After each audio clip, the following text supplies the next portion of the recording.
And I go through exactly what we are up against. We call it the woke, but really what these forces are. I believe they are demonic, and I believe they're unclean spirits in nature, and I say that in the book. It's filled with scripture. And my argument is that decent Americans, Viktor Frankl, in one of my most favorite books, Man's Search for Meaning, says there's only two types of people. There's the indecent and the decent. This is a guy who was a Holocaust survivor, came up with an amazing way of viewing the world, that everything can have purpose if you choose that it has purpose. It's very biblical. It's terrific. And he says there's only two types of people, the decent and the indecent. And I believe there are more decent Americans than indecent Americans. So what I do in the book is I try to put out a roadmap or a navigational tool of where we are, how we've gotten off course, and how we can try to recenter ourselves. But here's how I want people to think about this election, because there's so much noise, okay? For the first time since the 1892 election, we now have two independent presidential terms that we can compare.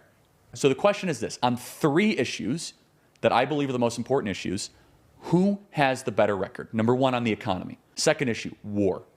And the final is the border and just this idea of mass indifference to crime in this country. Crime is like my number one issue, to be perfectly honest. I think that if you allow the small stuff, you get the big stuff is excused. I'm talking about theft, arson, and of course, entrance into the country, 3.5 million people breaking in and invading the country. The border was the most secure under Donald Trump. So those three things are the things I think how you should analyze this election. Which president did it better?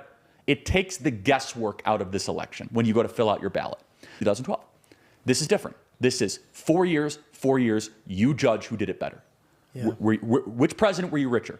Which president were you safer? Which president had more stability domestically? And it's